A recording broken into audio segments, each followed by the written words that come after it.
We wish you a Merry Christmas. We wish you a Merry Christmas. We wish you a Merry Christmas and a Happy New Year. Welcome to our special Christmas message from the Two Tankers and a Cat podcast. This is Russell, and Lightning's also laying here. Most people have heard of the story of the front-line Christmas time truce in France during World War I, partially due to its retelling in the 2005 movie Joyeux Noel. But not many have heard of the small Christmas Eve truce forced upon a handful of American and German soldiers by a godly German woman during the Battle of the Bulge in World War II. In 1973, Fritz Winken told the story of what young Fritz witnessed as a child in his home on the German-Belgium border that miraculous Christmas Eve. This is the story. It was Christmas Eve, and the last desperate German offensive of World War II raged around our tiny cabin. Suddenly, there was a knock on the door. When we heard the knock on our door that Christmas Eve in 1944, neither Mother nor I had the slightest inkling of the quiet miracle that lay in store for us. I was 12 then, and we were living in a small cottage in the Heerdigen forest near the German-Belgium border. Father had stayed at the cottage on hunting weekends before the war. When Allied bombers partly destroyed our hometown of Aachen, he sent us to live there. He had been ordered into the Civil Defense Fire Guard in the border town of Monschau, 4 miles away. "You'll be safe in the woods," he had told me. "Take care of Mother. Now you're the man of the house." But 9 days before Christmas, Field Marshal von Rundstedt had launched the last desperate German offensive of the war, and now, as I went to the door, the Battle of the Bulge was raging all around us. We heard the incessant booming of field guns, planes soared continuously overhead. At night, searchlights stabbed through the darkness. Thousands of Allied and German soldiers were fighting and dying nearby. When that first knock came, Mother quickly blew out the candles. Then, as I went to answer it, she stepped ahead of me and pushed open the door. Outside, like phantoms against the snow-clad trees, stood 2 steel-helmeted men. One of them spoke to Mother in a language we did not understand, pointing to a third man lying in the snow. She realized before I did that these were American soldiers, enemies. Mother stood silent, motionless, her hand on my shoulder. They were armed and could have forced their entrance, yet they stood there and asked with their eyes. And the wounded man seemed more dead than alive. "Comte Rein," Mother said finally. "Come in." The soldiers carried their comrade inside and stretched him out on my bed. None of them understood German. Mother tried French, and one of the soldiers could converse in that language. As Mother went to look after the wounded man, she said to me, "The fingers of those 2 are numb. Take off their jackets and boots and bring in a bucket of snow." Soon I was rubbing their blue feet with snow. We learned that the stocky, dark-haired fellow was Jim. His friend, tall and slender, was Robin.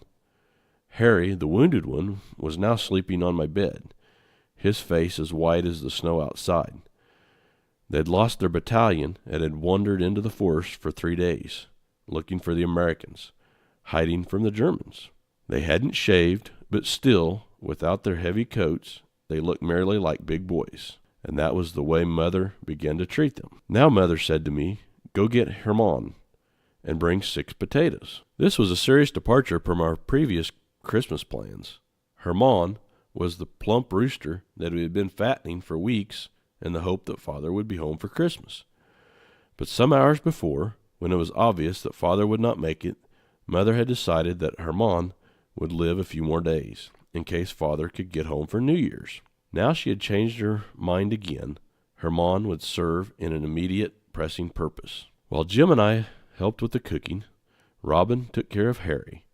He had a bullet through his upper leg, and it almost bled to death. Mother tore a bed sheet into long strips for bandages. Soon, the tempting smell of roast chicken permeated our room. I was setting the table when once again there came a knock at the door. Expecting to find more lost Americans, I opened the door without hesitation. There stood 4 soldiers, wearing uniforms quite familiar to me after 5 years of war. They were Germans. I was paralyzed with fear. Although still a child, I knew the harsh law. Sheltering enemy soldiers constituted high treason. We could all be shot. Mother was frightened too.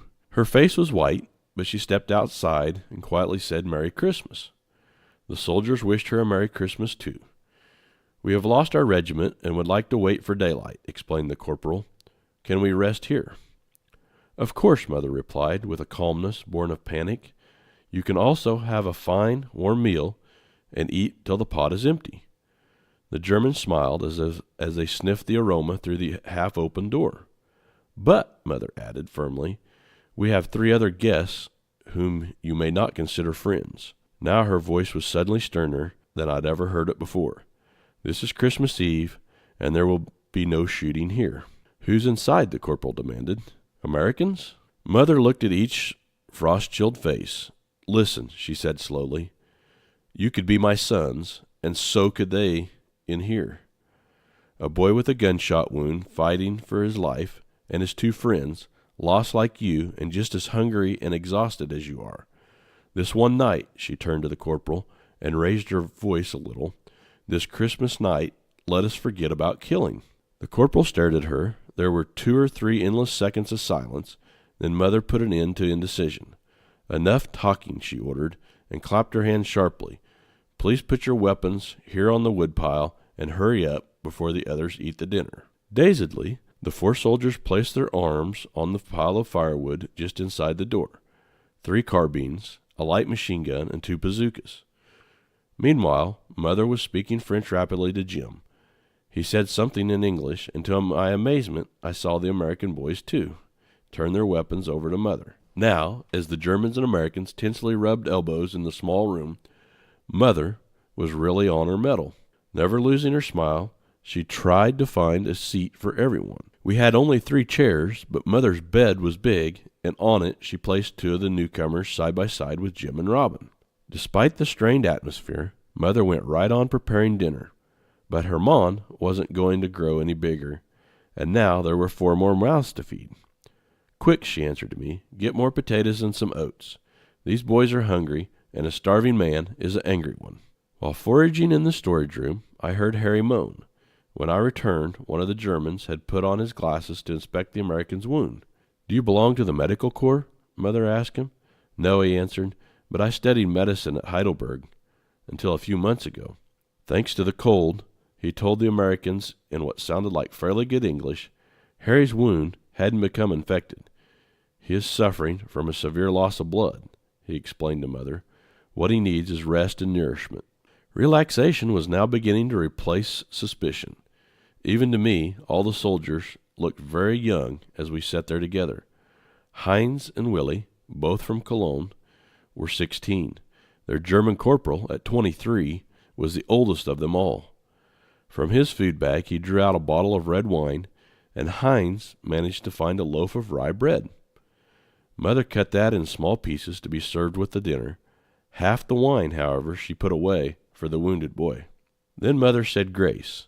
I noticed that there were tears in her eyes as she said the old familiar words, "Komm, Herr Jesus, be our guest." And as I looked around the table, I saw tears too in the eyes of the battle-weary soldiers.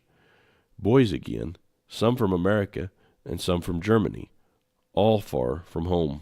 Just before midnight, Mother went to the doorstep and asked us to join her to look up at the Star of Bethlehem. We all stood beside her except Harry, who was sleeping. For all of us during the moment of silence, looking at the brightest star in the heavens, the war was a distant, almost forgotten thing. Our private armistice continued next morning. Harry woke in the early hours and swallowed some broth that Mother fed him. With the dawn, it was apparent that he was becoming stronger. Mother now made him an invigorating drink from our 1 egg, the rest of the corporal's wine, and some sugar. Everyone else had oatmeal. Afterward, 2 poles and Mother's best tablecloth were fashioned into a stretcher for Harry. The German corporal then advised the Americans how to find their way back to their lines. Looking over Jim's map, the corporal pointed out a stream. "Continue along this creek," he said, and you'll find the First Army rebuilding its forces on its upper course. The medical student relayed the information in English. Why don't we head for Moscow? Jim had the student ask. Nein, the corporal exclaimed. We've retaken Moscow. Now Mother gave them all back their weapons. Be careful, boys, she said. I want you to get home someday where you belong. God bless you all. The German and American soldiers shook hands, and we watched them disappear into opposite directions. When I returned inside, Mother had brought out the old family Bible. I glanced over her shoulder. The book was open to the Christmas story, the birth in the manger, and how the wise men came from afar bearing their gifts. Her finger was tracing the last line from Matthew 2:21. They departed into their own country another way. Merry Christmas from us here at the Two Tankers and a Cat podcast, and we want to say thank you to our service members who are spending time away from their loved ones this holiday season. We really do appreciate the sacrifice that you all make so that folks like us have the freedoms we do in the greatest country in the world, the United States of America. Merry Christmas and Happy New Year from us here at the Two Tankers and a Cat podcast.